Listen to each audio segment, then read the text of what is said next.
जय हिंद दोस्तों, मैं नवीन शर्मा आप सभी का स्वागत करता हूं। आशा करता हूं आप सब एकदम अच्छे हैं, एकदम बेहतरीन हैं। एक बार सारे प्यारे दोस्त बताएंगे आप सब कैसे हैं। उम्मीद करेंगे अच्छे होंगे, एकदम शानदार होंगे। और दोस्त, कक्षा हमारी लगभग 5-6 मिनट लेट है। उसका रीज़न है हमारे आज यहाँ पर एसएससी का वो प्री मेडिकल का आज प्रोग्राम है, जिसमें आपका लगभग 2 से 3 हज़ार बच्चे आए हुए हैं। तो उनकी वजह से थोड़ा लेट हुआ, ठीक है। और वो डिज़र्व भी करते हैं उसको, तो निकल के उधर से ही आना पड़ता है। तो उन लोगों ने वो थोड़ा सा समय लगा दिया। हमारा आज का टारगेट है, साथ ही आज का हमारा टॉपिक है बंगाल के गवर्नर, गवर्नर जनरल और वायसराय। तो ये की पॉइंट्स रहेंगे एकदम से। अगर हम बात करें कि भाई यहाँ पर ऐतिहासिक घटनाएं नहीं होंगी, ना कारण होगा, यहाँ पर क्या होगा, फैक्ट होंगे और हमको वो फैक्ट लर्न करने हैं, ठीक है। तो पहले शुरुआत में कौन क्या था उससे शुरू करके और आपका आज़ाद भारत तक के जो भी आपका, अगर हम बात करेंगे कि भाई वायसराय रहे, उन सभी को हमको पढ़ना है। मेघा चौधरी, सोना यादव, दीपिका सर, अंशु गुप्ता, मैं एकदम अच्छा हूँ, आप कैसे हैं? रमन गौतम, शुभम कुमार, मानसिंह, अंजलि कुमारी, या उत्तम कुमार, धर्मेंद्र, प्रियंका पाल, नवीन सर की शिष्या, सारे साथियों का बहुत सारा दिल से स्वागत है। तो कंटिन्यू करें आज के टारगेट को। आज के टारगेट को साथी कंटिन्यू करें। और एकदम से आपको पता ही होना चाहिए कि टारगेट को हमको फास्ट वे में पढ़ना है। और हम आपको चीज़ों के लिए गाइड करेंगे इसमें, और आपको फोकस रखना है पूरा पूरा। फिर एक बार आप उसका रिवीजन करेंगे, बस वही फाइनल होगा। तो शुरू करते हैं आज के टारगेट को। आज के बाद हमारे कितने टारगेट रह जाएंगे? 1 2 3 4 5, 5 6 7 8 9 एंड 10। यानी इसके अलावा, आज के अलावा हमको 10 क्लासेस की और ज़रूरत होगी। 10 क्लासेस आप काउंट कर सकते हैं कि हमारी अगली 10 क्लासेस कब तक हो जाएंगी। ओके, तो शुरू हमारा टॉपिक करते हैं। बंगाल के गवर्नर, गवर्नर जनरल और वायसराय। आप सबने देखा कि बंगाल को किस तरह अंग्रेजों ने कैप्चर किया, कौन से 2 वॉर लड़े। तो आप कहेंगे पहला वॉर जो अंग्रेजों ने, ब्रिटिशियर्स ने लड़ा, वो था प्लासी, ठीक है। प्लासी, प्लासी कब हुआ था? 1757 में सिराजुद्दौला को क्लाइव के नेतृत्व में हराया। और फिर एक वॉर लड़ा गया बक्सर, जिसको साथी हेक्टर मुनरो के नेतृत्व में 1764 में लड़ा गया। तो ये 2 वॉर जब अंग्रेजों ने जीते, तो इसके बाद उन्होंने बंगाल को ऐसे समझिए कि आप कैप्चर कर लिया, कैप्चर कर लिया, ठीक है। और कैप्चर कर लिया तो बंगाल में फिर उन्होंने अपनी बढ़िया मशीनरी बढ़ाई। मशीनरी बढ़ाई तो वहाँ उनके लोगों चाहिए उनको एडमिनिस्ट्रेशन के लिए। तो बंगाल का पहला जो गवर्नर बना वो बना क्लाइव, ठीक है। लेकिन धीरे धीरे उनका साम्राज्य बढ़ता गया। बंगाल के अधीन ही उन्होंने आपका बिहार और उड़ीसा को भी कर दिया। तो और क्षेत्र बढ़ा तो उस गवर्नर को बोल दिया गवर्नर जनरल। पहले क्या पद था? गवर्नर। उसको क्या बोल दिया? Governor general. और धीरे धीरे जब इन्होंने भारत को कैप्चर कर लिया तो फिर भारत का पहला गवर्नर जनरल बनाया। और भारत के गवर्नर जनरल के बाद में क्या हुआ? 1857 की क्रांति हुई। और 1857, 1857 के रेवोल्यूशन के बाद में आपका जो महारानी थी ब्रिटेन की, उसने कहा ईस्ट इंडिया कंपनी से उसकी सारी शक्तियां छीन लो। और यहाँ ईस्ट इंडिया कंपनी के जो गवर्नर, गवर्नर जनरल हुआ करते थे, तो उनमें तब्दील किया गया और चेंज करके एक नया पोस्ट क्रिएट किया, जिसको वायसराय कहा गया। तो पहला वायसराय इसलिए बना। स्वतंत्र भारत हुआ 1947 में, तो उस समय पर कौन आपका फिर से गवर्नर जनरल बना? वो माउंटबेटन बना। और स्वतंत्र भारत के पहले भारतीय कौन बने? वो चक्रवर्ती राजगोपालाचारी बने। ये 6 के 6 पॉइंट्स बहुत पूछे जाते हैं, देखना जरा ध्यान से। तो पहला जो गवर्नर बना वो बना आपका क्लाइव। तो इसको बोलते हैं रॉबर्ट, नाम से याद रखते हैं। रॉबर्ट है से हेस्टिंग्स हो गया। रॉबर्ट है, क्या बोलेंगे? रॉबर्ट है, इसको बोलते हैं William Bentinck. William Bentinck. William की से कैनिंग। मैं से आपका माउंटबेटन। और सी से राजगोपालाचारी। रॉबर्ट है विलियम की मौसी। रॉबर्ट है विलियम की मौसी। तो रॉबर्ट कौन है? पहला गवर्नर। फिर बना आपका गवर्नर जनरल, तो किसको बनाया गया? हेस्टिंग्स को, 1773 के एक्ट से। उसके बाद में भारत का गवर्नर जनरल किसको बनाया गया? विलियम बेंटिक को बनाया गया। और पहला वायसराय 1857 क्रांति के बाद में 1858 का एक्ट आया, तो बनाया गया उसको पहला वायसराय, ठीक है। और स्वतंत्र भारत का पहला गवर्नर जनरल बना माउंटबेटन। थम्स अप करिए, बात क्लियर है? बात क्लियर है एकदम? तो आप कहेंगे हाँ जी। तो शुरू करेंगे बंगाल के गवर्नर से। बंगाल का गवर्नर रॉबर्ट क्लाइव 2 बार रहा, 1757, 1760, और फिर दोबारा इसको जिम्मेदारी दी गई 1765 से 67। जिनके ईयर मैं बताऊंगा उनके ईयर आपको नहीं भूलने हैं, ठीक है, तो इसके ईयर याद रखने हैं। भारत में ये 1743 में आया था और कर्नाटक वॉर में कैसे इसने अर्काट को घेरा था, ये सब कहानी हमने आपको बताई। भारत पर अंग्रेजी शासन का जन्मदाता इसको कहा जाता है और इसके समय प्लासी का युद्ध हुआ था, बहुत इंपॉर्टेंट। बंगाल में इसने द्वैध शासन लागू किया था। द्वैध शासन क्या था? बंगाल के नवाब को तो इन्होंने काम दिया था किसका? जिलामत का, यानी न्याय व्यवस्था वो संभालेगा, और साथ में ईस्ट इंडिया कंपनी ने खुद काम ले लिया था रेवेन्यू को इकट्ठा करने का, ठीक है, रेवेन्यू को इकट्ठा करने का काम। ओके, ये क्लाइव के शासनकाल में हुआ। तो जो द्वैध शासन लागू हुआ तो उसमें क्या हुआ, बंगाल, बिहार और उड़ीसा की जो दीवानी थी वहां पर जो राजस्व इकट्ठा करता था वो ईस्ट इंडिया कंपनी करती थी, ठीक है। और निजामत का जो काम था, यानी कि वहां पर एडमिनिस्ट्रेशन, डिफेंस, कानून, ये सब दे दिए गए बंगाल को, नवाब को। कितने रुपए दिए थे इन्होंने बंगाल के नवाब को इस काम के लिए, बताइए कितने रुपए दिए थे? जो हमने आपको कल बताया जिलामत के लिए कितने रुपए दिए थे इन्होंने। देखिए, द्वैध शासन का जनक जो माना जाता है पूरी दुनिया में वो माना जाता है लियोनस कार्टियस को, क्योंकि लियोनस कार्टियस ने एक बुक लिखी थी डायार की, और उसने बताया था कि शासन को इस तरह दो तरीके से भी बांटा जा सकता है। ओके, दीवानी के लिए इन्होंने जो पैसा इकट्ठा करती थी ईस्ट इंडिया कंपनी करती थी। भाई बाकी जिम्मेदारी के काम किसको दे दिए? नवाब को। काउंटर होगा तो नवाब होगा, ठीक है, क्वेश्चन उठेंगे तो नवाब पर उठेंगे। भैया 53 लाख रुपए दिए थे नवाब को, एकदम से ठीक है। बहुत सारे साथियों ने जवाब दिया। सबसे पहले जवाब देने वाले हैं संजीव, नहीं सॉरी, शिवजीत वर्मा। शिवजीत वर्मा ने दिया है। तो ईस्ट इंडिया कंपनी जो रेवेन्यू इकट्ठा करती थी उसके लिए उसने दो दीवान बना रखे थे, सब दीवान। मोहम्मद रजा खान बंगाल वाले क्षेत्र में और राजा सिताब राय बिहार वाले क्षेत्र में। भैया पैसा इकट्ठा करो और ईस्ट इंडिया कंपनी को दो। द्वैध शासन के कारण क्या थे? एक तो ब्रिटिश ईस्ट इंडिया कंपनी जो थी वो जिम्मेदारी से बच गई, एक जिम्मेदारी के काम दे दिए नवाब को। विद्रोह का डर जो था, जनता विद्रोह करेगी, वो खत्म हो गया क्योंकि वो नवाब को क्वेश्चन मार्क बनाएंगे। और इनको लाभ भी था, ईस्ट इंडिया कंपनी को जो लाभ मिलना था सीधे सीधे रेवेन्यू को ये इकट्ठा कर रहे थे। तो द्वैध शासन इन्होंने अपने फायदे के लिए लगाया, लूट के लिए। द्वैध शासन के परिणाम क्या हुए? द्वैध शासन के परिणाम वही होने थे, अराजकता फैली, भ्रष्टाचार फैला, कृषि और उद्योगों का पतन हो गया, ठीक है, इन लोगों ने इतनी लूट की यहाँ पर। भारत में एक वाइट रेबेलियन चला 1766 में, श्वेत विद्रोह, और आपका अकाल पड़ गया भारत में उस समय। आप जानते हैं पहले तो कृषि जो थी वो किस पर डिपेंड करती थी? वर्षा पर, ऐसे ट्यूबवेल वगैरह नहीं थी पहले। तो भयंकर अकाल पड़ा 1770 में, ये याद रख लेना कि आपका 1770 में पूछा था बंगाल का काल किस वर्ष पड़ा था? 1770 में। लोग भूखे मर गए थे हमारे देश में। उसी समय चेचक की बीमारी फैल गई तो हमारे देश में 1 करोड़ लोग मर गए और अंग्रेज सरकार ने उनको मरने दिया। और ऐसी स्थिति में जब अंग्रेजों को टैक्स माफ करने थे, 10% एक्स्ट्रा टैक्स लगाया हम इंडियंस पर। और उस समय इस देश के जो जितने भी सन्यासी थे और दशनामी नागा, गिरी समुदाय के लोग, ये सब सन्यासी थे, इन लोगों ने विद्रोह किया था ईस्ट इंडिया कंपनी के खिलाफ। तो इसीलिए इसको सन्यासी विद्रोह कहा जाता है। तो सन्यासी विद्रोह क्यों हुआ था? 1770 के अकाल की वजह से जो समस्याएं पैदा हुई थी। बात क्लियर है? इस सन्यासी विद्रोह का जिक्र हमको आनंदमठ पुस्तक में मिलता है जिसके लेखक बंकिम चंद्र है, और इन्होंने इसको बंगाली लैंग्वेज में लिखा है। इस बुक को किसमें? बंगाली लैंग्वेज में लिखा है बंकिम चंद्र ने। बहुत पूछा जाता है। आनंदमठ पुस्तक बहुत बाद में लिखी गई थी, लेकिन उसने जिक्र किया है, जिक्र किया है। Okay, note. के एम पणिक्कर जो व्यक्ति थे, इन्होंने क्लाइव के शासन को डाकुओं का राज्य कहा है कि लूट इन्होंने की थी। और फिर बाद में इसी सब को देखते हुए बहुत बाद में 1901 में दादा भाई नौरोजी ने पूरे घटनाक्रम को लिखा है कि कैसे अंग्रेजों ने भारत को लूटा। भारत को साथी जिन भी सभ्यताओं ने नुकसान पहुंचाया उनमें सबसे ज्यादा नुकसान जिसने पहुंचाया है, जिसने सबसे ज्यादा लूट की है, वो है इस देश में अंग्रेज, जिनके बारे में हमारे देश में बात नहीं होती।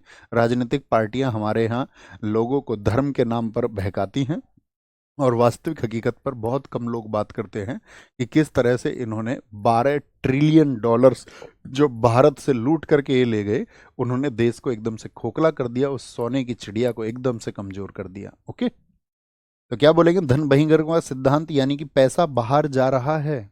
Drain of wealth, drain theory, दादा भाई नौरोजी ने बुक लिखी, poverty and un British rule in India. उन्होंने समझाया लोगों को, नहीं तो उससे पहले लोगों को पता ही नहीं था कि अंग्रेज लूट भी कर रहे हैं। क्लाइव ने मुगल सम्राट को रबर स्टाम्प बना दिया। वो बस मोहर लगाने के लिए रह गया और कोई काम नहीं बचा आपका किसके पास में। बंगाल का जो नवाब था या मुगल सम्राट था, इतनी पावरफुल हुआ करता था एक समय पे, उन सब लोगों को बस सिग्नेचरी एक अथॉरिटी बना दिया, रबर स्टाम्प। असैनिक सुधार इसने किए, ठीक है। व्यापार सभा बनाई इसने बहुत सारी क्लाइव के समय पर, लेकिन वो व्यापार सभाएं भी खत्म हो गई, क्या कि व्यापार को बढ़ाया जा सके, लेकिन वो कामयाब नहीं हुआ। इसके टाइम पर जो अवकाश प्राप्त कर्मचारी होते हैं, जैसे आप रिटायर होंगे जिस जॉब के बाद में, तो जॉब के बाद में आपने देखा होगा आपके आस पड़ोस में लोगों को पेंशन मिलती होगी, पेंशन, ठीक है। क्या बोलेंगे, पेंशन। और आप याद रख लेना, मैं जो अंग्रेजों की लूट की बात कर रहा हूँ ना, आप इस सिद्धांत को समझ लेना कि आपका जब ड्रेन वेल्थ लिखी 1867 में उन्होंने सिद्धांत दिया था ड्रेन फेरी का, जो ड्रेन थ्योरी थी, तो तब तक $12 ट्रिलियन, और भारत की आज़ादी तक के आंकड़े हैं $45 ट्रिलियन अंग्रेजों ने लूटा इस देश से। $45 ट्रिलियन, आप एक बार कैलकुलेट करके देखना है पैसा कितना होता है। आपकी आकांक्षाओं से परे का है। जो देश आज़ाद हो रहा था उस समय भी जहाज़ों में पैसा जा रहा था, सोना जा रहा था यहाँ से। तो क्या बोलेंगे, अवकाश प्राप्त कर्मचारियों को पेंशन, क्लाइव ने एक फंड बनाया था कि भाई ताकि कंपनी के कर्मचारी लॉयल रहें, कि भाई हमको आगे भी सेवाएं मिलेंगी, ताकि वो भ्रष्टाचार कम करें, ठीक है। वो ये ना सोचे कि अपने जीवन काल में ही सारा पैसा कमा लूँ, कार्यकाल में ही। क्लाइव जब गया था तो इस पर बहुत सारे आरोप लगे थे कि इसने भैया जो है भारत जैसे देश से बहुत पैसा लूटा है, क्योंकि इसकी वेल्थ में एकदम से बढ़ोतरी हुई थी, ठीक है। और क्या कहेंगे, तो वहां जाकर के जब इसको संसद में इसके खिलाफ मुकदमा चलता है, या तो इसको इतना डिफेमेशन वहां पर मिला कि एक दिन इसने आत्महत्या कर ली। तो क्लाइव ने क्या किया था, आत्महत्या कर ली थी। हॉलवेल एक हुआ, याद रखिए। आप मुझे बताइए ब्लैक होल घटना कब हुई थी। ब्लैक होल घटना हुई थी, आपको पता होगा, 20 जून 1756 को। जो 146 लोग सिराजुद्दौला ने कमरे में बंद किए थे, उन्हीं में से एक व्यक्ति हॉलवेल भी था। इसने अपनी ब्लैक होल घटना अपनी किताब में बताया, क्योंकि ये मौजूद था। वेंसी टार्ट आपका बक्सर के युद्ध के समय बंगाल का गवर्नर था। कार्टियार बंगाल में जब भीषण अकाल पड़ा था 1770 में, क्योंकि हमने घटना का जिक्र तो वहां किया, लेकिन 1770 में क्लाइव थोड़ी था। क्लाइव तो आपका क्या बोलेंगे, दो बार रहा आपका भैया, हमने आपको बताया 1757 से 60 रहा, और 60 के बाद में उसको रिपीट किया गया 65 से 67 के लिए। कार्टियर के इस टाइम पर बंगाल में अकाल पड़ा था। एक व्यक्ति आया वॉरेन हेस्टिंग्स, ये हमने आपको बताया। तो वॉरेन हेस्टिंग्स क्या बना था, बंगाल का पहला गवर्नर जनरल। क्लाइव तो था बंगाल का गवर्नर, लेकिन जब इनका एक्सपेंशन हो गया, इनका क्षेत्र बढ़ गया, तो इन्होंने बंगाल के गवर्नर को बोला कि बिहार और उड़ीसा भी इसी के अधीन है, और अब इसको बोलते हैं बंगाल का गवर्नर जनरल। तो 1773 का रेगुलेटिंग एक्ट सब जानते होंगे, इसको इसको नाथ एक्ट भी बोलते हैं। पॉलिटी में हमने सारा पढ़ाया था आपको। जिन्होंने नहीं पढ़ा है आपका नायक बैच से, तो कोई इशू नहीं है। 1773 में रेगुलेटिंग एक्ट आया, सर आपको पॉलिटी में बताएंगे। बंगाल का गवर्नर अब बंगाल का गवर्नर जनरल होगा, और पहला गवर्नर जनरल बना हेस्टिंग्स। इसने क्या बोला, नवाब को बोला कि भैया तुमको 16 लाख रुपए देंगे साल का, और तुमको कोई भी कान भी नहीं हिलाना है, चुपचाप रहना है। चूंकि द्वैध शासन से आप जानते हैं अराजकता पैदा हो रही थी, भ्रष्टाचार पैदा हो रहा था, तो इसने क्या किया, द्वैध शासन को खत्म कर दिया। तो द्वैध शासन लगाया किसने, क्लाइव ने। कलाई कितनी होती है हमारी, दो, तो द्वैध शासन किसने लगाया, क्लाइव ने। द्वैध शासन को किसने खत्म किया, तो इस बात पर तुम हंसे, यानी हेस्टिंग्स ने उसको खत्म कर दिया था। और हेस्टिंग्स ने क्या बोला था, इजारेदारी प्रथा। इजारेदारी प्रथा हम आपको समझा चुके हैं। 1772 में इसने बोली लगा करके जमीन को ठेके पे दिया। थम्सअप करिए, जारीदारी प्रथा हमने बताई थी। बताइए किस बंगाल के नवाब के समय पर यह जारीदारी प्रथा शुरू हुई थी, जिसको फर्रुखसियर ने शुरू किया था, बोले। तो इजारेदारी प्रथा जो थी आपका, इसको शुरुआत में 5 वर्षीय किया गया, लेकिन 5वें वर्ष में इसको बोला हर साल इसको चेंज करेंगे। कलकत्ता में सुप्रीम कोर्ट की स्थापना 1773 में हुई थी, ये सब जानते हैं। बताओ कौन थे कलकत्ता में हाई कोर्ट जो बना था उसके चीफ जस्टिस। 1775 में कुमार पर जो मुकदमा चलाया गया था, फर्जी मुकदमा था, एक झूठा मुकदमा चलाया गया, और नंद किशोर जो निर्दोष व्यक्ति था, नंद कुमार, उसको फांसी दे दी गई। तो ये हेस्टिंग्स के कार्यकाल में उस पर आरोप लगाया जाता है कि कलकत्ता का जो सुप्रीम कोर्ट का जज था वो मिल गया था हेस्टिंग्स के साथ में, और नंद कुमार को इन लोगों ने फंसा दिया था। इसी के समय आपका बंगाल गजट जो पहला वीकली अखबार है वो आया, जेम्स एगस्टस हिक्की ने उसको लागू किया था। इसी के समय कलकत्ता में आपका आलिया मदरसा की स्थापना हुई। कौन सा गवर्नर है, कौन सा गवर्नर जनरल है जिसके समय एक आपका मदरसे की स्थापना हुई? तो क्या बोलोगे? वो भैया हेस्टिंग्स ही है। संदीप साहू ने सबसे पहले आंसर दिया है, उनसे पहले सॉरी पीयूष गुप्ता ने भी आंसर दिया है कि एलिजा इम्पे सबसे पहले चीफ जस्टिस थे। आप एक शानदार छात्र की तरह जवाब देते हैं। संस्कृत महाविद्यालय की स्थापना किसने की थी? जोनाथन डंकन ने 1782 में। पिट्स इंडिया एक्ट आपका 1784 में आया, ये सब जानते हैं। 1784 में एशियाटिक सोसाइटी की स्थापना की थी किसने? विलियम जोन्स ने। ये संस्थापक है, इसका संस्थापक है। दरअसल में ये जब जज बन के भारत में आया तो इसने भारत के जितने भी धर्म ग्रंथ थे, तो धर्म ग्रंथ को इसने ढूंढा, धर्म ग्रंथ को, तो जितने भी इसने यहाँ पर देखा धर्म ग्रंथ हैं, उन सबको इसने कहा कि भाई ट्रांसलेट करना चाहिए हमको, ये इंडियन नॉलेज बहुत सुपीरियर है। तो उस इंडियन नॉलेज के लिए इन्होंने क्या किया, बहुत सारे ट्रांसलेशन किए। जैसे मनुस्मृति थी, उसको इन्होंने ट्रांसलेट कराया, मनुस्मृति को। भगवत गीता को 1785 में वेल चार्ल्स विंकल्स इसका ट्रांसलेटर है, हमने आपको बताया था स्टैटिक जीके में। अभिज्ञान शाकुंतलम आपका पहले साहित्यिक पुस्तक थी जिसको आपका ट्रांसलेट किया गया इंग्लिश में। गीत गोविंद, किसके गीत गोविंद के लेखक कौन है? जयदेव, इसको ट्रांसलेट किया। और अलेक्जेंडर हैमिल्टन वो व्यक्ति जिसने संस्कृत भाषा का यहाँ आकर के स्टडीज किया, पहला यूरोपीय था। ये सब घटनाक्रम हेस्टिंग्स के टाइम पर हुआ।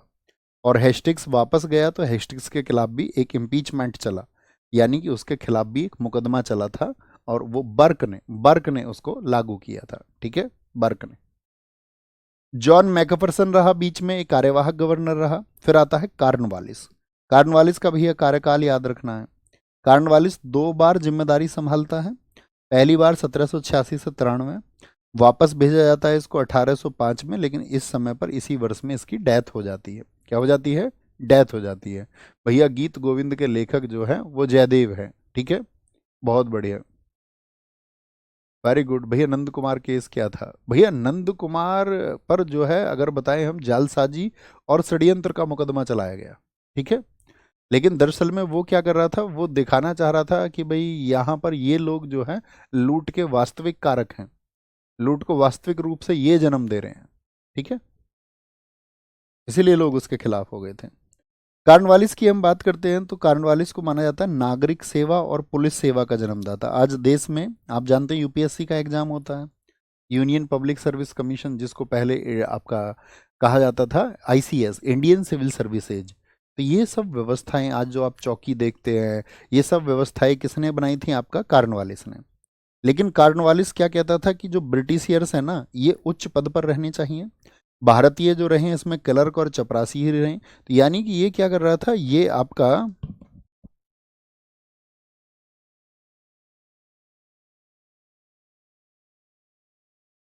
तो ये क्या था, इसने इसके ऊपर आरोप लगे कि ये नस्लीय भेदभाव करता है, और कार्नवालिस का मानना था कि हम भारतीय योग्य नहीं है। देख रहे हो इन लुटेरों को, लुटेरे ये कह रहे हैं, ठीक है सर, पाकिस्तान को अंग्रेजों ने नहीं लूटा था। अनिल चौधरी, आप बेटा बहुत बुद्धू निकले, आप टारगेट में कैसे आ गए? पाकिस्तान भारत का हिस्सा नहीं था, तो अलग अलग से लूटेंगे? कह रहे पाकिस्तान को नहीं लूटा था। मोटी बुद्धि के इंसान, नस्लीय भेदभाव, क्या बोलोगे? ये इसके अंदर था। ठीक है, चोर के अंदर, चोर लोग हमारे ऊपर बोल रहे हैं कि हमारे अंदर वो क्वालिटीज नहीं है। पुलिस में इसने सुधार किए, जिले में इसने मजिस्ट्रेट की नियुक्ति की, जिला अधीक्षक, जो आज पुलिस में एसपी होते हैं हर जिले में, भाई बड़ा जिला होता है तो एसएसपी होता है, सीनियर सुपरिटेंडेंट ऑफ पुलिस, और आपका छोटा जिला होता है तो एसपी होता है, सुपरिटेंडेंट ऑफ पुलिस। थाने में चौकी इंचार्ज, ये कार्नवालिस के समय। सबसे इंपॉर्टेंट काम है इसके समय पर स्थायी बंदोबस्त लागू किया। परमानेंट सेटलमेंट किसके टाइम का है? कार्नवालिस के टाइम का है। यहां पर देखिए क्या है, देखिए भारत में यहां पर बॉक्स में देखिए किनारे पर लिखा हुआ है, भारत में 3 प्रथाएं रही हैं। 3 प्रथाएं रही, कौन कौन सी 3 प्रथाएं हैं? स्थायी बंदोबस्त 1793 में जो लागू हुआ वो 19% क्षेत्र पर था। स्थायी बंदोबस्त कितने एरिया पर लागू किया गया? 19%। एक महलवाड़ी प्रथा रही भारत में, वो लागू हुई 30% पर। एक रैयतवाड़ी प्रथा थी भारत में, वो लागू हुई भारत के 51% क्षेत्र पर। ये तीनों क्या हैं भैया, इनको थोड़ा समझाइए। स्थायी बंदोबस्त व्यवस्था, जिसको इस्तमरारी नाम भी हम देते हैं, दरअसल में हुआ क्या था, देखना जरा ध्यान से। मीर कासिम को हमने आपको बताया था, जब मीर कासिम गवर्नर था तो उसने क्या, मीर कासिम नवाब था तो उसने ईस्ट इंडिया कंपनी को 3 जिले दिए थे, वर्धमानपुर, मिदनापुर और चटगांव। और इन तीनों को ही उन्होंने पंचवर्षीय ठेके पर दे दिया था। 1765 में आपको पता हो कि जब बक्सर का युद्ध हार गए थे तो उसके बाद में क्या हुई थी, इलाहाबाद की संधियां हुई थी, यस और नो। तो इलाहाबाद की संधियां हुई तो बंगाल, बिहार और उड़ीसा, इनकी दीवानी किसने ले ली थी, किससे ली थी ये दीवानी, बताओ फटाफट से, नाम लिखो उस व्यक्ति का। तो आप कहेंगे जो मुगल सम्राट था शाह आलम द्वितीय, उससे बंगाल, बिहार और उड़ीसा की दीवानी ले ली। ठीक है, क्योंकि वो हार गया था युद्ध, और पहली संधि उसी के साथ की थी 12 अगस्त 1765 को। ठीक है, अब क्या हुआ दरअसल में ये आपको समझना है। स्थायी बंदोबस्त क्या है। स्थायी बंदोबस्त का विचार जॉन सोर, एक रेवेन्यू बोर्ड बना था, उसका अध्यक्ष था, इसने सबसे पहले दिया। इस स्थायी बंदोबस्त में जो कागजों की देखभाल होती थी, किसानों की भूमि के जो कागज होते थे, वो जेम्स ग्रांट ने की, और कॉर्नवालिस, ये एक बोर्ड में थे सारे लोग। और स्थायी बंदोबस्त वाला जो इन्होंने, कितने परसेंट पर लागू हुआ स्थायी बंदोबस्त, तो स्थायी बंदोबस्त सबसे पहले बंगाल और बिहार में लागू हुआ। अब स्थायी बंदोबस्त क्या था कि भाई आपको पता है कि जो सरकारें थी या पहले से जो राजा थे, वो सब राजस्व लेते थे या नहीं भूमि पर किसानों से। भाई अलाउद्दीन खिलजी अपना एक अलग रेट बना रहा है, आपका अकबर कह रहा है कि 10 साल में भूमि का सर्वेक्षण होगा, उधर मराठा साम्राज्य में चौथ और दसरवें देशमुखी लिए जा रहे थे। तो किसानों से एक टैक्स लिया जाता था, हाँ या ना, पहले ही बताइए। आप कहेंगे हाँ जी। तो इन्होंने क्या बोला कि भाई एक काम करते हैं, रेवेन्यू को फिक्स कर देते हैं, आपको इतना फिक्स रेवेन्यू देना है, और उतने फिक्स रेवेन्यू के अलावा आप क्या करेंगे, चाहे जो भी वसूलें। जमींदार को भूमि का स्वामी बनाया गया, ठीक है, क्या बोलेंगे, जमींदार का। और राजस्व जो, साथी क्या बोलेंगे, जमींदार कौन व्यक्ति होता है। आपने एक चीज सुनी होगी, किसी के पास पहले बहुत सारी भूमि थी, इतने 1000 बीघे थी। ये कैसे होती थी, क्योंकि ईस्ट इंडिया कंपनी ने कहा जमींदार से, भैया देखिए हम तो तुमसे एक फिक्स रेट लेंगे, क्या कर दिया, स्थाई एक रेट ले लिया, स्थाई, तुमको हमें देना है स्थाई। जैसे मान के चलो कुछ प्रतिशत इन्होंने तय कर दिया कि भाई मान 10% मान लेते हैं, 10% तुम हमें दोगे फिक्स, ये फिक्स है। अब तुम किसान से चाहे जैसे भी वसूलो, हमें इस बात से मतलब नहीं है। तो जो जमींदार है वो किसान का शोषण करेगा या नहीं करेगा। तो जमींदारों ने क्या किया, राजस्व वसूली के लिए उन्होंने कहा कि भाई जमींदार चाहे तो उस भूमि को बेच सकता है, उसको गिरवी रख सकता है, उत्तराधिकार में किसी को भी दे दे। अब जमीन का मालिक तो बेचारा किसान था, लेकिन कंपनी ने किसको बना दिया, जमींदार को। तो जमींदारों ने लोगों को खूब लूटा, खूब अपनी जमीनें बढ़ाई, खूब उन पे आपका अत्याचार किए, उनका शोषण हुआ किसानों का। और इसमें एक नियम लेके आए कि अगर शाम तक तुमने टैक्स नहीं भेजा तो तुम्हारी जमीन जब्त कर ली जाएगी।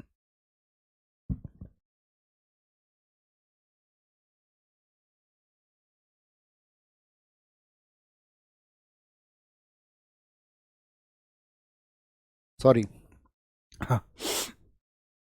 तो क्या बोला उन्होंने, अगर तुमने शाम तक जो रेवेन्यू है वो उसको नहीं दिया तो तुम्हारी जमीनें जो हैं वो जब्त कर ली जाएंगी। तो इसमें क्या हो गया, ईस्ट इंडिया कंपनी एक तरफ रही, किसान एक तरफ रहे, बिचौलिया कौन हो गया बीच में, टैक्स कलेक्ट करने के लिए शोषण करने वाला व्यक्ति, जो लैंडलॉर्ड थे, जो जमींदार थे। अच्छा, इसके बाद में देखा कि भाई जमींदारों बहुत अत्याचार कर रहे हैं जमींदार, ठीक है, किसानों के ऊपर, किसानों का तो बहुत शोषण हो रहा है। तो इसमें एक नई प्रथा आई थी, रैयतवाड़ी। ये भारत के 51% क्षेत्र पर लागू हुई। इसमें क्या किया गया, ईस्ट इंडिया कंपनी ने कहा कि भाई जमींदार जो है वो भूमि का मालिक नहीं है, यानी कि उसको भूमि का मालिक नहीं बनाया गया। और क्या हुआ कि किसान को भूमि का मालिक बना दिया गया। लेकिन आपको पता है कि भाई किसान एक फिक्स आपका कोई भी रेवेन्यू वो नहीं दे सकता। हर साल किसान की फसल अच्छी हो ये जरूरी है क्या। पहले तो वैसे भी प्रकृति पर निर्भर करती थी, तो प्रकृति पर निर्भर करती थी तो फिर कैसे होगा। तो किस साल अगर बारिश नहीं हुई तो फसल अच्छी नहीं हुई, तो ये किसान क्या करने लगे कि ठीक है यार अगले साल फसल अच्छी हो जाएगी, अपनी जमीन अच्छा है, गिरवी रखने से अच्छा है, कंपनी उसको अपने अधिकार में ले लेती थी। तो ये क्या करने लगे, ये जाने लगे आपका सूदखोरों के पास में। सूदखोर समझते हैं, जो ब्याज पर पैसे देते हैं। तो ये ब्याज पर पैसे लेते थे कि भैया अगले साल फसल अच्छी होगी, तुम्हारे पैसे लौटा देंगे, अभी हमारी जमीन बचवा दो कैसे भी। तो एक नई प्रथा ने इस देश में जन्म लिया, सूदखोरी प्रथा। ब्याजखोर लोग आपके गांव में भी होंगे, बहुत सारे लोग आप देखते होंगे जो लोगों को कुछ पैसे देते हैं और फिर शोषण करते हैं उनका, कुछ पैसे का अनाप शनाप ब्याज लेते हैं और एक गरीब व्यक्ति को फंसा दिया जाता है आपका कहाँ पर, ब्याज के चक्कर में। आप खूब इसको महसूस करते होंगे। और ये सरकारों का भी विषय है, बड़ी प्रथा है, इसमें लोग हर गांव गली मोहल्ले में त्रस्त हैं, लेकिन सरकारें इस पर ध्यान नहीं दी जाती हैं। तब से लेकर के आज तक भी किसानों को लूटा जा रहा है। 1792 में 12 महल तमिलनाडु में ये आपका क्या बोलेंगे, कर्नल रीड द्वारा शुरू हुई और 1/3 राजस्व इसमें फिक्स कर दिया गया था। मद्रास में इसको थॉमस मुनरो ने शुरू किया और किसानों को भूमि का स्वामी बनाया गया। क्या बना दिया गया यहाँ पर रैयतवाड़ी में? हमने आपको बताया पहले जमींदार स्वामी था, यहाँ पे कौन, किसान भूमि का स्वामी बन गया। और सूदखोर यानी कि जो मनी लेंडर्स थे, जो ब्याज पर पैसे देते थे, साहूकारों का जन्म हुआ। अब ये प्रथा भी विफल हो गई। तो एक क्षेत्र में महालवाड़ी प्रथा को लागू किया गया। महालवाड़ी में क्या बोला गया कि भाई महाल ग्राम से सामूहिक वसूली होगी, एक मुखिया होगा और वो मुखिया क्या करेगा, उसकी जिम्मेदारी होगी पूरे गांव का टैक्स जो है देने की। कंपनी ने बोला कि भाई अभी किसान भूमि का मालिक नहीं रहेगा, कंपनी भूमि की मालिक रहेगी। तो देखिए कहीं किसान को कभी तो ये मालिकाना हक उससे छीन लेते थे, कभी टैक्स के नाम पर उसको शोषण करने के लिए लोगों को छोड़ देते थे, कभी जमींदार कभी आपका साहूकार। लेकिन यहाँ पर जो वसूली होती थी उसमें दर इतनी ज़्यादा रही, 50 से 80%। खूब शोषण किया गया किसानों का अंग्रेजों के द्वारा। इनको तनिक घंटा भी फर्क नहीं पड़ता था, इतना सा भी, कि हमारे किसान किस तरह से मर रहे हैं। बस इनको अपनी जो है अकाउंट्स पूरे करने थे।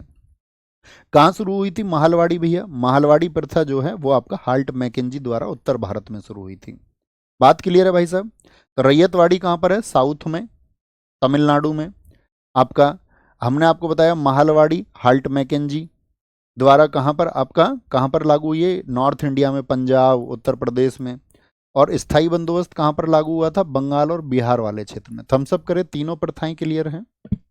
जो पहली है ईस्ट इंडिया कंपनी वाली, इसमें क्या किया गया, जमींदार को स्वामी बनाया गया, किसान को यहाँ भी तड़पाया गया। महालवाड़ी में आपका साथी तमिलनाडु में बना करके किसान को मालिक तो बना दिया भूमि का, लेकिन इतनी टैक्स देने की वजह से सूदखोरों ने जन्म ले लिया।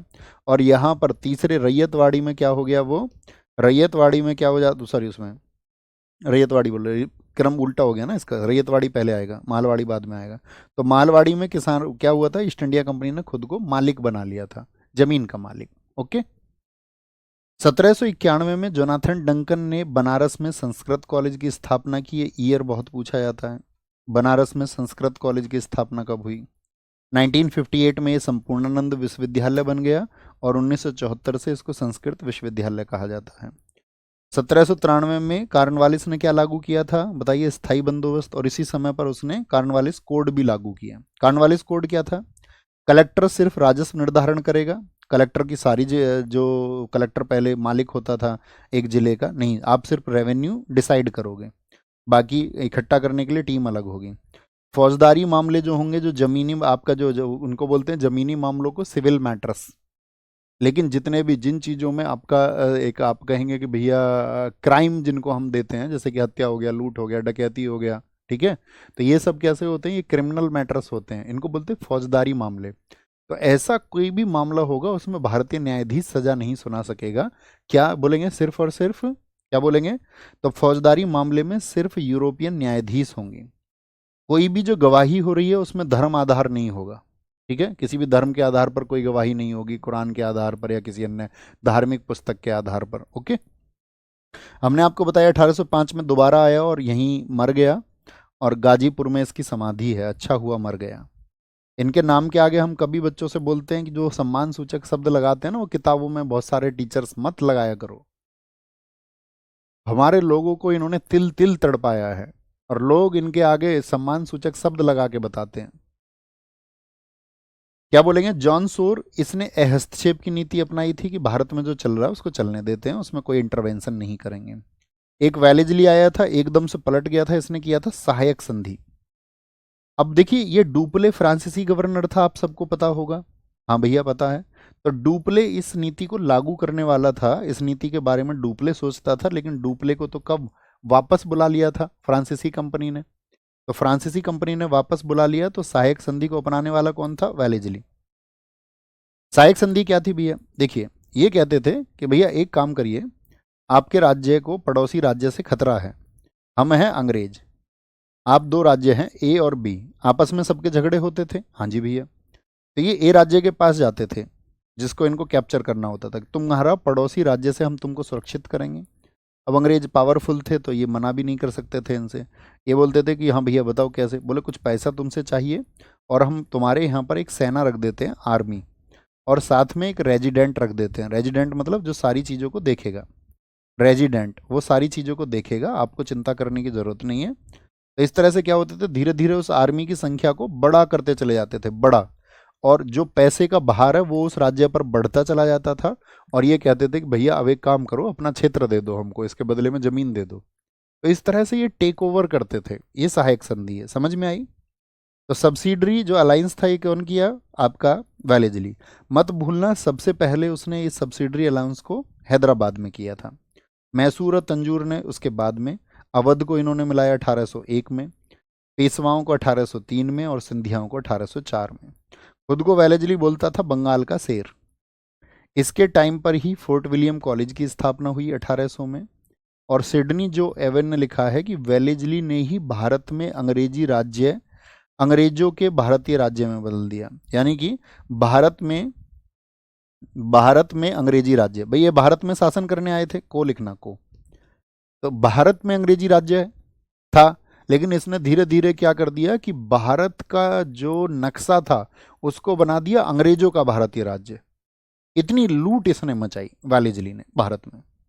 इसके बाद कार्नवालिस आते ही हमने बताया दूसरी बार आया, इसकी डेथ हो गई, गाजीपुर में समाधि है। फिर बार्लो आया, उस समय की कोई उपलब्धि नहीं है।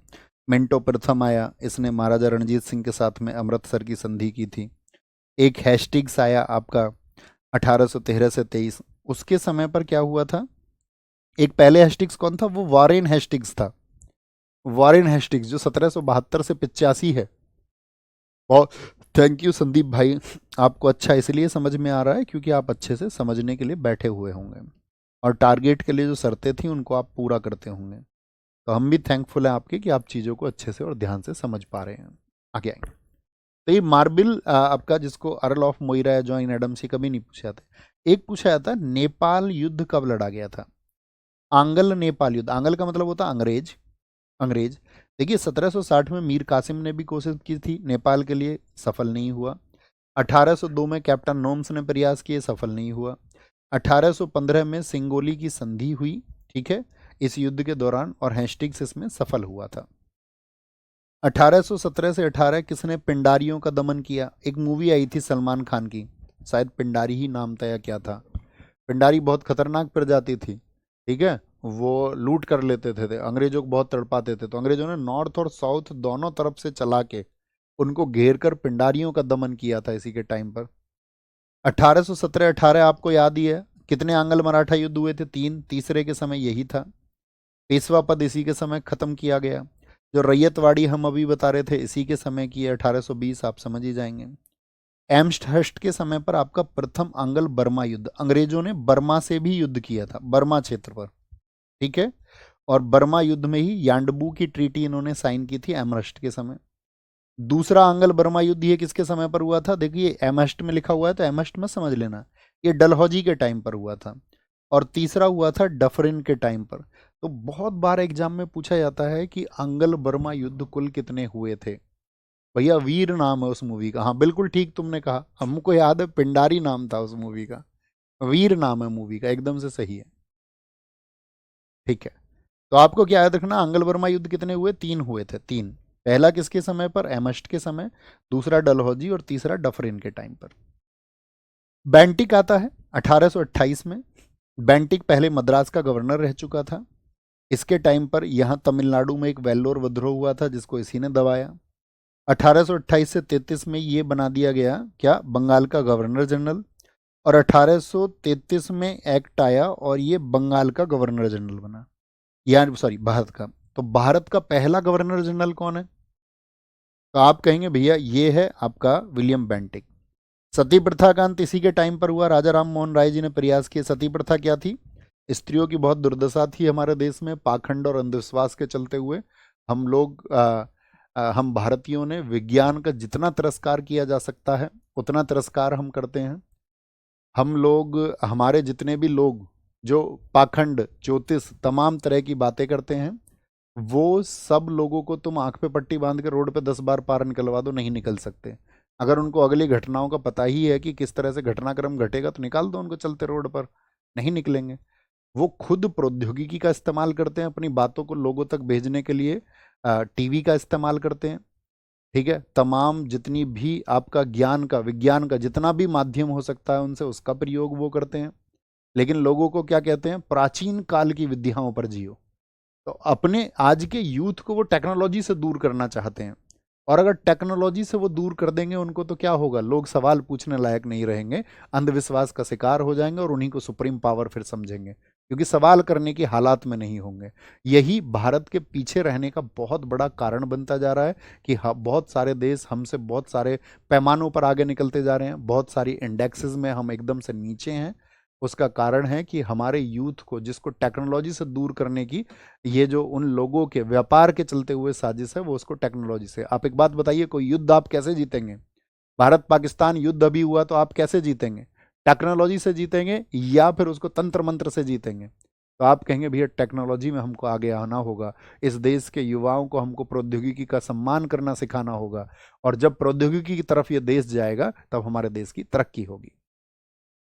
तो सती प्रथा में क्या होता था? पति मर जाए तो पत्नी को जिंदा बैठना है, चिता पर जिंदा जला दिया जाता था। ठीक है,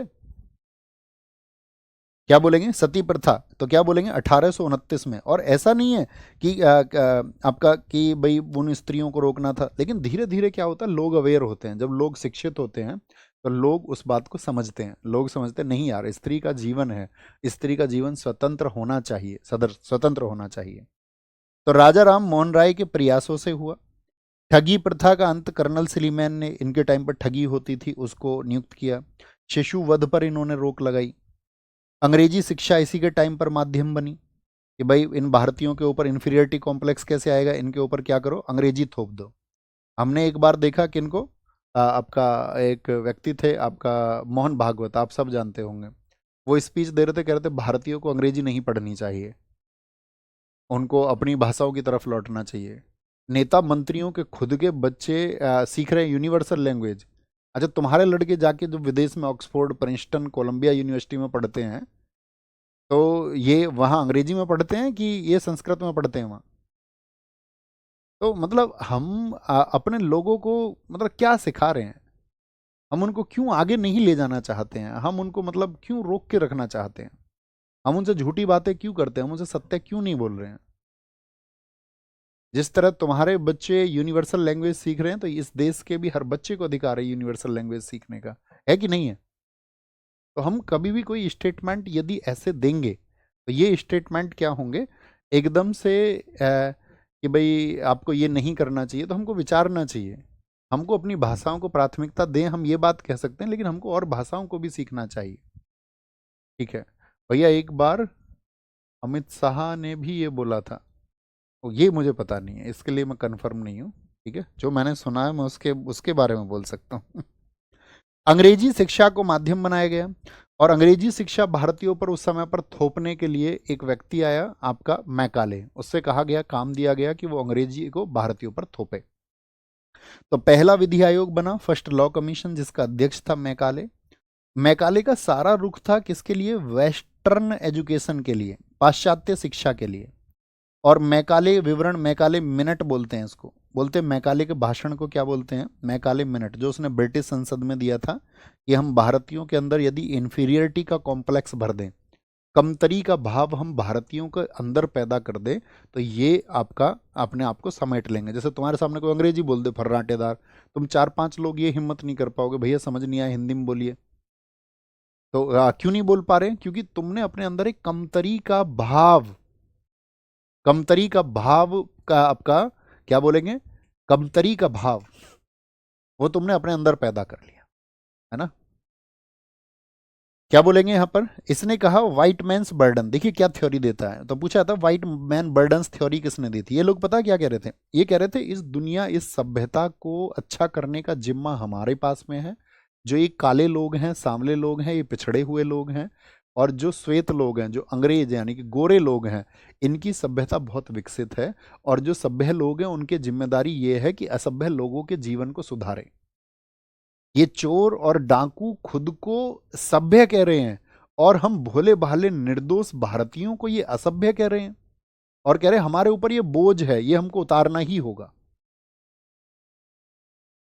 क्या बोलेंगे, अजमेर में 6 राजाओं के दरबार का आयोजन इसने किया। 6 राजाओं को बुलाया तारागढ़ दुर्ग में, जिसको दुनिया का दूसरा जिब्राल्टर कहते हैं, बेंटिक ने ही कहा है 1832 में। भारत का जिब्राल्टर कहा जाता है आपका किसको, ग्वालियर के किले को। कितने साथी बता सकते हैं मुझे कि जिब्राल्टर कहां पर स्थित है। 1835 में प्रेस को स्वतंत्रता दी गई। इसके समय पर भारतीय press act, Indian press act आया 1835, कि भैया कोई भी खबर आपको छापनी है तो उसके लिए लाइसेंस की आवश्यकता नहीं है, कोई लाइसेंस की आवश्यकता नहीं है। ओके। उसने इलाहाबाद में सदर निजामत अदालत और सदर दीवानी अदालत की स्थापना की, यानी कि दो तरह की आपका अदालतें वहां पर स्थापना की। दीवानी का मतलब जमीनी मामलों के लिए, निजामत यानी कि प्रशासनिक अन्य कार्यों के लिए। हाई कोर्ट में फारसी की जगह इंग्लिश को लागू कर दिया। पहले हमारे यहाँ पर देखिए दिल्ली सल्तनत रही मेजर रूप से, साउथ में बहुत सब आपका अलग अलग द्रविड़ भाषाएं, वहाँ पर कहीं पर तमिल है, कहीं पर तेलुगु है, कहीं पर कन्नड़ है। उत्तर भारत में क्या था कि दिल्ली सल्तनत थी या मुगलों का शासन था, तो उस समय पर फारसी लैंग्वेज थी। तो फारसी लैंग्वेज थी तो क्या हुआ, उसने आपका फारसी की जगह इंग्लिश को लागू कर दिया। मैडकॉफ, इसको कहा जाता है समाचार पत्रों का मुक्तिदाता, जिसने समाचार पत्रों को थोड़ी छूट दी। ऑकलैंड, आपको पता ही है, इसने जो सड़क आजम थी उसको जीटी रोड नाम दिया। हम आपसे पूछेंगे सड़क आजम को बनवाया किसने था, बनवाया किसने था, तो क्या बोलेंगे, सड़क आजम को आप कहेंगे भैया ये बनवाया था शेरशाह सूरी ने। था ये पहले से भी, हमने आपको बताया था, उत्तरापथ आपका मौर्य साम्राज्य के समय से था। ओके। प्रथम अंगल अफगान युद्ध, अंग्रेजों ने अफगान से युद्ध किया था ऑकलैंड के टाइम पर। ठीक है, राजा दोस्त मोहम्मद से ये लड़ाई इन्होंने की थी। एलन ब्रो, भारत में दास बनाए जाते थे लोग, इसने बोला नहीं दास प्रथा नहीं होने देंगे। स्लेवरी सिस्टम, लोगों को खरीदा जाता था, लोगों के बाजार लगते थे, अपने काम के लिए लोग अपने दास खरीदते थे। ठीक है। हार्डिंग फर्स्ट, इसने भारत में जो नर बलि थी, इतना अंधविश्वास था कि नर बलि समझ रहे हो, लोगों की बलि दी जाती थी बहुत जगह पर। आपका बाबाओं के कहने की वजह से, आप सबको पता होगा, कई जगह तांत्रिकों के कहने की वजह से बच्चियों को आपका दिया जाता रहा, उनकी बलि दी जाती रही, बच्चों की बलि दी जाती रही। ये आपने देखा होगा बहुत सारी आपका आधुनिक मूवीज में भी आप देखते होंगे कि ये सच में प्रचलन में थी। आज आपको ये चीज़ें बेशक मजाक लगे, और अभी भी बहुत लोगों पर इसका प्रभाव है। जिन लोगों के अंदर आपका अशिक्षा है, जो अभी भी शिक्षित नहीं हुए हैं, जो विज्ञान को, प्रौद्योगिकी को सही तरीके से नहीं समझते हैं, वो आज भी साथी इन सब चीज़ों में संलिप्त है। सती प्रथा, जैसे हमने अपने नायक बैच में बताया था, रिसेंट में भी 8-10 साल पहले भी आपका राजस्थान और गुजरात में एक केस मिल गया था सती प्रथा का। सोचिए सर, जीटी मतलब क्या है, ग्रांड ट्रंक। डलहौजी, डलहौजी ये सबसे नालायक आदमी, 1848 से 56 इसका कार्यकाल। इसने राज्यों को हड़पा, उनको बोलते हैं हम राज्यों को हड़पने के सिद्धांत को, इसका डॉक्ट्रिन ऑफ लैप्स, व्यपगत का सिद्धांत भी इसको बोलते हैं, इसको विलय की नीति भी बोलते हैं, या इसको हम डॉक्ट्रिन ऑफ लैप्स जो नीचे लिखा हुआ है ये भी कहते हैं। इसने राज्यों को हड़पना शुरू किया। दरअसल में था क्या कि ये कहता था कि भाई जिनके अपने खुद के बेटे नहीं है तो वो बेटे गोद नहीं ले सकते। भाई व्यक्ति देखेगा ना इसको, उसको गोद लेना है नहीं लेना, तुम कौन होते हो। लेकिन इसने रूल बना दिया। तो इसने सबसे पहले हड़पा किसको, सतारा महाराष्ट्र को 1848 में, जैतपुर संबलपुर 1849 में हड़पा, सिक्किम को हड़पा इसने 1805 में। सिक्किम का विलय किसने किया था, डलहौजी ने किया था।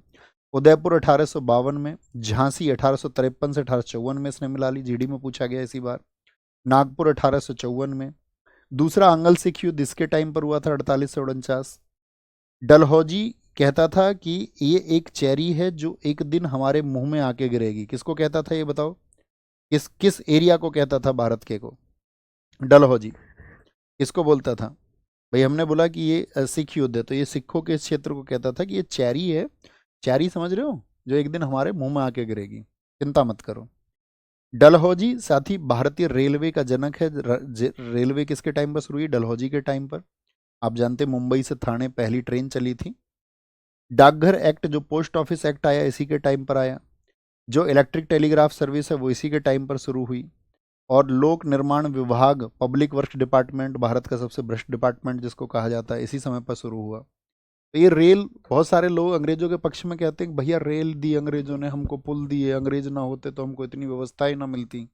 अरे बुद्धुओ, तुम्हारे सामान को यहाँ से लूटने के लिए, ढोने के लिए ट्रेन बनाई गई कि कैसे उसको समुद्र तटों तक सामान को पहुंचा जाए, भारत का कच्चा माल कैसे पहुंचेगा और यहाँ से ब्रिटेन कैसे पहुंचेगा। ठीक है। वुड डिस्पैच लेके आया ये भारत में 1854 में, इसी के टाइम पे। भारत में अंग्रेजी शिक्षा का मैग्ना कार्टा। इन्होंने क्या बोल दिया इसमें कि जो प्राइमरी आप पढ़ते हैं ना, मतलब शुरुआती जो शिक्षा है आपका, ठीक है, यानी कि आप क्लास 6 तक पढ़ रहे हैं कहीं पर, पहले तो इसको क्लास 6 ही कहा जाता था, तो ये तो होगी आपकी लोकल लैंग्वेज में यानी हिंदी में। लेकिन जैसे ही आप उच्च शिक्षा की तरफ जाओगे, हायर एजुकेशन की तरफ, वो आपको अंग्रेजी में पढ़ना पड़ेगा। जैसे आज भी हमारे देश में होता है, जैसे आप हिंदी मीडियम से पढ़े हो, मान के चलो यूपी बोर्ड से, और आप इंजीनियरिंग करोगे तो कहाँ इंजीनियरिंग, क्या हिंदी में हो जाएगी आपकी? आपकी अभी तक कमांड थी हिंदी में, अभी तक आप पढ़ रहे थे प्रकाश, वैद्युत प्रभाव, आपको सारी चीज़ें, आवेश नाम से आप पढ़ रहे थे, ठीक है, सब कुछ आपको। लेकिन जैसे ही आपका इंजीनियरिंग में एडमिशन हुआ, यूपी बोर्ड का बच्चा क्यों कमज़ोर रह जाता है, हिंदी मीडियम का बच्चा क्यों कमज़ोर रह जाता है? 1-2 साल तो उसको वहाँ इंग्लिश भाषा के साथ में तालमेल बनाने में लग जाते हैं, ठीक है। और उस तरह के पब्लिकेशंस भी नहीं है कि हिंदी में बहुत शोध लिख रहे हो वहाँ पर। देखा है आपने, इंजीनियरिंग होती है फिर आपका, फिर उसको इंग्लिश में पढ़ो, वहाँ जाके तालमेल ही नहीं बना पाते। विधवा पुनर्विवाह अधिनियम को इसने ड्राफ्ट किया था कि विधवाओं की भी दोबारा शादी होनी चाहिए। ईश्वर चंद्र विद्यासागर इसके लिए प्रयास कर रहे थे, क्योंकि पहले तो हमारे देश में यह था कि कोई लड़की विधवा हो गई तो उसकी शादी ही ना हो, और उसको सती हो जाना चाहिए, जिंदा जल जाना चाहिए। अगर कोई नहीं जलती थी तो उसको अपमान की दृष्टि से देखा जाता था, असम्मान की दृष्टि से। इसके बाद में कैनिंग का कार्यकाल आपको याद रखना है। कैनिंग 56 से 62, डलहौजी कितना, 1848 से 1856, ठीक है। तो डलहौजी के टाइम पर देखिए, यहाँ पर एक चीज रह गई आपका पीछे, इसमें अवध नहीं आया।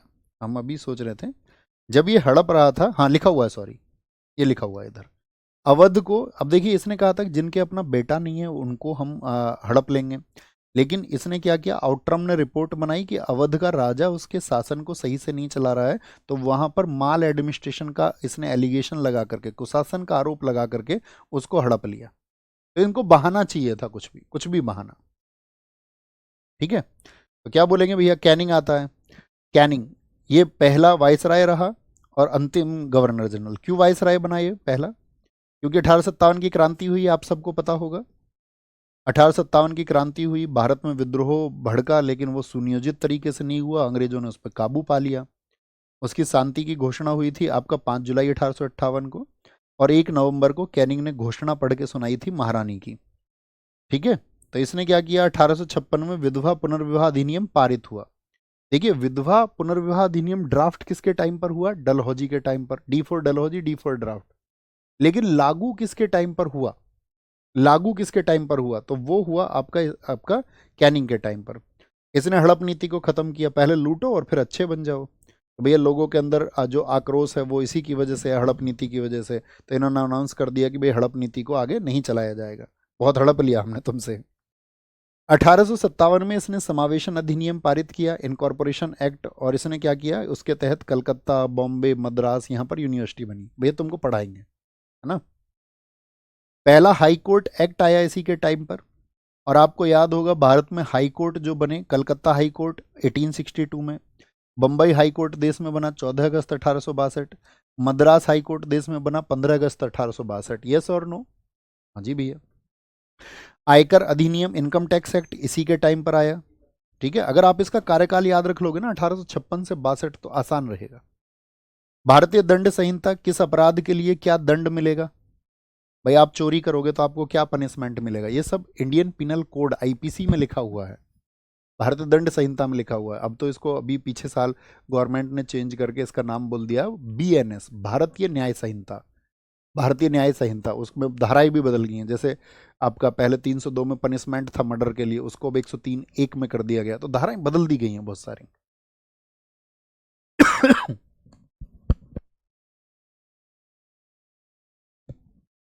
तो क्या बोलेंगे, ये कब लागू हुई थी आईपीसी? 1862 को। दंड प्रक्रिया संहिता हमारे देश में, ये आपका कैनिंग का समय मत मान लेना, कैनिंग के समय लागू हुई है, ये आजाद भारत में 1974 में लागू हुई। ये आ गया आईपीएस, जो आपका आईपीसी था, इंडियन पिनल कोड था, वो क्या हो गया है अभी? भारतीय न्याय संहिता 2023 में लागू, 2024 में हुआ। जो आपका सीआरपीसी था, क्रिमिनल प्रोसीजर कोड, वो हो गया है भारतीय नागरिक सुरक्षा संहिता 2023 में। इंडियन एविडेंस एक्ट होता था भारतीय साक्ष्य अधिनियम, उसको अब बोल दिया गया बीएसए, भारतीय साक्ष्य अधिनियम। थम्सअप करें, ये इंपॉर्टेंट है, इनके नाम क्या बदल गए हैं। ये सब पारित हुए 25 दिसंबर 2023 को, लेकिन लागू हुए कब? 2024 में। तो इनके नए नाम हैं। क्या है इनके? इनके भैया ये नए नाम हैं। मेयो आया, मेयो के टाइम पे आपको एक चीज याद रखनी है, भारत की पहली अनियमित जनगणना किसके समय शुरू हुई और किस वर्ष में? 1872 में, मेयो के टाइम पर। लिटन का कार्यकाल आपको याद रखना है, लिटन का। लिटन बहुत नालायक आदमी है। लिटन की चीजों को पूरा किया, इसकी चीजों को पलटा इसके बाद के वायसराय ने। कैसे? नमक के उत्पादन पर इसने गवर्नमेंट कंट्रोल कर दिया कि भैया टैक्स लेंगे अब नमक पर। देसी रियासतों के अधिकार इसने छीन लिए, क्रॉस का मतलब है कम कर दिए। एक समान कर, यूनिफॉर्म टैक्स को लागू करना चाह रहा था सबके ऊपर। 1876 में ये लेके आया इंपीरियल टाइटल एक्ट, और विक्टोरिया, इसको भारत की साम्राज्ञी घोषित कर दिया गया।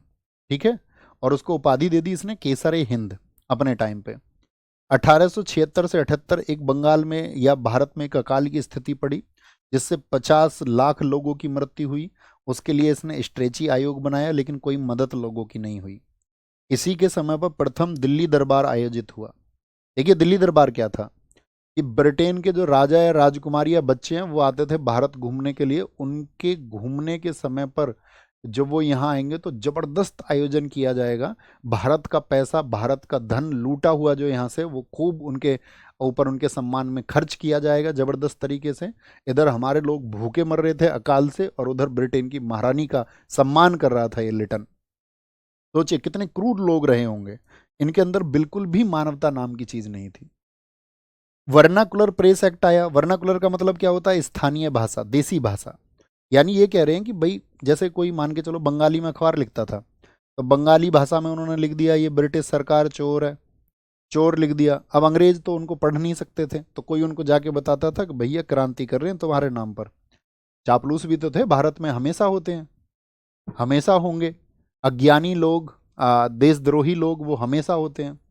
वो कुछ चापलूसी के चक्कर में, कुछ स्वार्थ के चलते वो बोलते भैया तुमको चोर लिख रहे हैं, चोर। वो कहता अच्छा हमको चोर लिख रहे हैं, किस भाषा में? बंगाली में। अरे यार हम कैसे पढ़ लेंगे?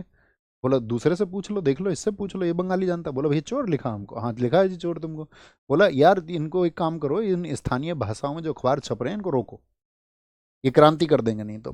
वर्नाकुलर प्रेस एक्ट आया 1878 में। तो इन्होंने क्या किया कि अमृत बाजार पत्रिका एक छपती थी जो बंगाली भाषा में छपती थी। उसके संपादक थे शिशिर कुमार घोष और मोतीलाल घोष। तो इन्होंने जैसे ही उस पर कब्जा बनाना चाहा, तो ये तुरंत इन्होंने क्या बोला, भैया हम छापेंगे नहीं बंगा, हम अंग्रेजी में छाप देंगे। ये तुरंत अंग्रेजी में छपने लगी। सुरेंद्र नाथ बनर्जी ने इस घटना को कहा है आकाश से वज्रपात, यानी कि एकदम से कोई इंटेंस एक एक्शन आया, कार्रवाई हुई है।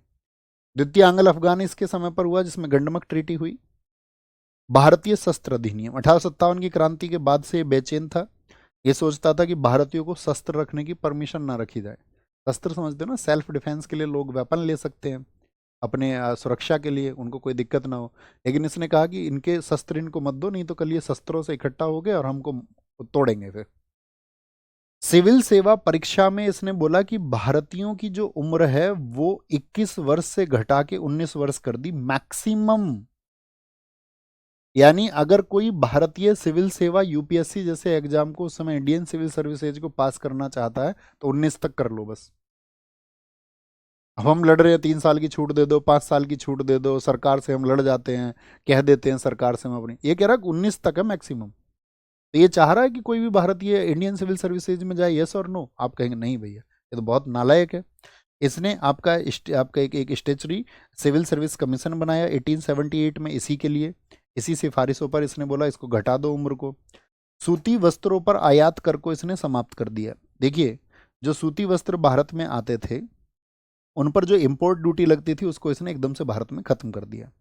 रिपन आया, इसने इसकी चीज़ों की पूर्ति की। बस पहले ही भारतीयों को लूटते थे। जैसे डलहौजी ने क्या किया, हड़प नीति शुरू की।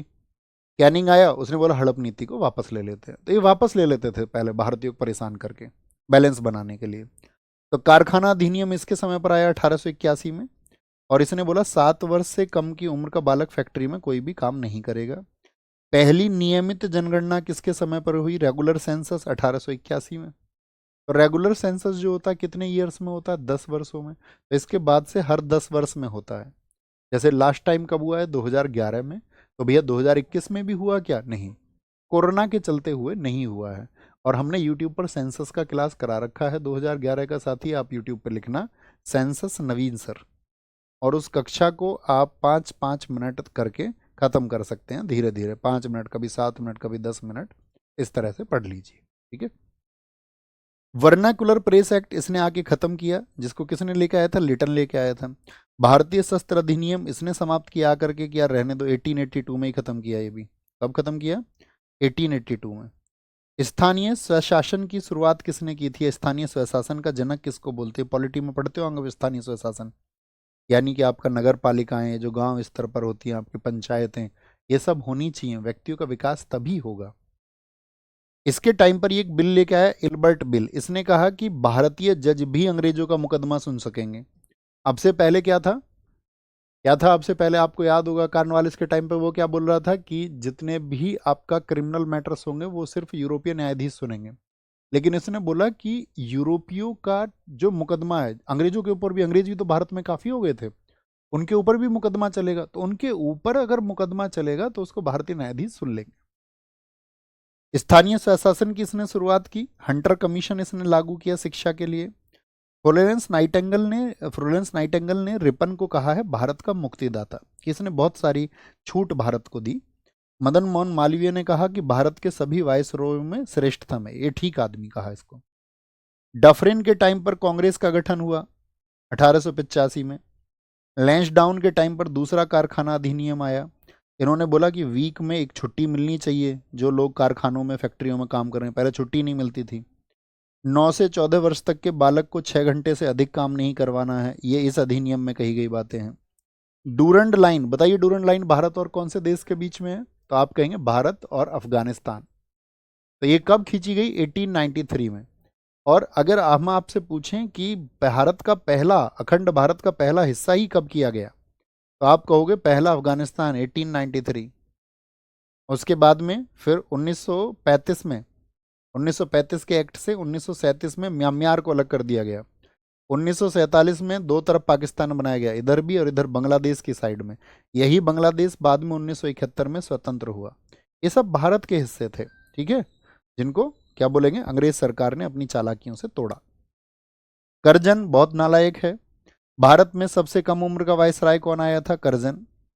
इसने पुलिस को बहुत शक्तियां दी, पुलिस आयोग बनाया कि लोग विद्रोह करें तो उस विद्रोह को दबाना है। एंड्रयू फ्रेजर उसका अध्यक्ष बनाया। दूसरा दिल्ली दरबार इसके समय पर लगा, पहला किसके समय पर लगा, लिटन के टाइम पर। प्राचीन स्मारकों को बचाने के लिए इसने एंशिएंट मॉन्यूमेंट प्रोटेक्शन एक्ट लाया। सबसे दुखद घटना हुई कि इसने भारत में धर्म का बीज बोया। 1857 की क्रांति में इस देश में हिंदू और मुसलमान एक साथ लड़े थे। हिंदू मुसलमान बहुत प्यार से रहते थे। तो अंग्रेजों ने एक चाल चली कि कैसे कैसे करके हम क्या है, मुसलमानों को एक अलग इंटरेस्ट देते हैं और हिंदुओं को अलग करते हैं और इनके बीच में खाई पैदा करते हैं। तो इन्होंने ये बंगाल विभाजन से किया कि एक तरफ तो हिंदू बाहुल्य क्षेत्र बना दिया, एक तरफ मुस्लिम बाहुल्य क्षेत्र आ गया। तो और फिर अगले ही साल 1906 में क्या बना दिया था, 1906 1906 में इन्होंने बनाया आपका, क्या बोला थे, मुसलमानों के लिए मुस्लिम लीग बनाया, वहां के नेताओं को भड़काया। इधर इन्होंने हिंदू नेताओं को भड़काया। दोनों के बीच में एक गैप क्रिएट कर दिया, और वो गैप हमेशा बढ़ता ही रहा है, हमेशा। यानी अंग्रेज अपनी चाल में कामयाब हुए। मिंटो सेकंड 1905 से 1910। तो बंगाल विभाजन जो शुरू हुआ था, इसके विरोध में ये सब घटनाएं हम पढ़ेंगे, क्या स्वदेशी आंदोलन था, क्या बंगाल विभाजन था, ओके। अभी आपको देखना है कि किसके समय पर हुए। स्वदेशी आंदोलन, ठीक है, इसको कल करें इस टारगेट को, कि नहीं तो फिर आज ज़्यादा हो जाएगा, है ना, ज़्यादा हो जाएगा। ये आप इसको एक बार पढ़ लेना, इसमें बस घटनाएं हैं, इन सब घटनाओं का ये सब जिक्र आएगा। हम आपको एक बार दिखा देते हैं इसको, है ना, इसको आप देख लेना कि ये घटनाएं अभी हमको सारी पढ़नी है। मुस्लिम लीग क्या था, बस आप ये देख लेना किसके समय पर हुआ था। थम्स अप करे जी भैया, देख लेंगे। कांग्रेस में फूट पड़ी सूरत में किसके टाइम पर, मिनटों सेकंड, कभी नहीं पूछा जाएगा। ये घटनाएं हमको पढ़नी है आगे आने वाले इतिहास में। तीसरा दिल्ली दरबार हार्डिंग सेकंड के टाइम पर लगा। इन घटनाओं को हम सब पढ़ेंगे। गांधी जी 1915 में वापस आए थे, 9 जनवरी 1915 को। होम रूल 1916 में स्थापना हुई थी, तो किसके समय पर हुई, 1916। गांधी जी वापस आए 1915 में आए। ये घटनाक्रम हम आपको एक बार दिखा देते हैं, क्योंकि ये वो घटना है जो हमको अब इतिहास में पढ़नी है। पीछे तो कई घटनाएं ऐसी थी जो हमको नहीं पढ़नी है। एक बार थम्स अप करिए जी भैया, हम इस पर जरूर गौर करेंगे, फिर हम कल अपने नेक्स्ट टारगेट की तरफ चलेंगे। ये लखनऊ कब हुआ, खिलाफत आंदोलन कब से कब तक चला, जलियांवाला बाग 13 अप्रैल 1919 हुआ, हम आपको बताएंगे क्यों हुआ था। रॉलट एक्ट क्या था, असहयोग आंदोलन क्यों शुरू हुआ था, चंपारण क्या हुआ था, चंपारण में रीडिंग एकमात्र यहूदी वायसराय था। असहयोग आंदोलन जो चोरी चोरा घटना क्या थी, स्वराज पार्टी क्यों बनी थी, एचआरए जिसमें युवा क्रांतिकारी थे ये क्यों थे, काकोरी एक्शन क्या था, ये सब हम आने वाली कक्षाओं में पढ़ेंगे। ठीक है, यानी आप ऐसे समझिए ये तो नाम लिखे हुए हैं, बस घटनाओं के ईयर ये फिर से आएंगे। आप नहीं भी पढ़ोगे, बस ये जब घटना आए ना, हम ये जानना चाहेंगे आपसे। यहाँ पर आप एक चीज़ देखना, ये जो कार्यकाल है ना, ये 5-5 वर्ष के अंतर से हैं। 16 से 21 चैम्सफोर्ड, 21 से 26 रीडिंग, 26 से 31 इरविन था, इरविन। ठीक है, 31 से 36 कौन है आपका, वेलिंगटन है, और 36 से 43 रहा था लिलित को, लिलित को। तो इन घटनाओं को आप एक बार देख लेंगे। ठीक है, इन घटनाओं को देखने के बाद में, क्योंकि हमारे अगली जो क्लासेस हैं वो इन्हीं घटनाओं से संबंधित होंगी, उन घटनाओं को हम विस्तार से पढ़ेंगे भी, और हम आपको वहां पर बताएंगे कि भी उस समय पर कौन वायसराय था, आपसे पूछेंगे भी। ओके, ठीक है बॉस।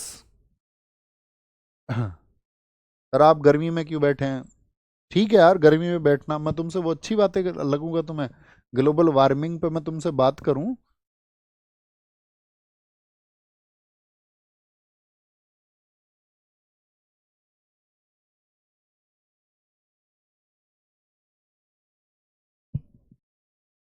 अब एक बात बताओ, मैं तुमसे ग्लोबल वार्मिंग पे बात करूं एसी चला करके, अच्छी बात है मेरी? सोचना और विचार करना। ख्याल रखिए। जय हिंद, जय भारत, नमस्ते।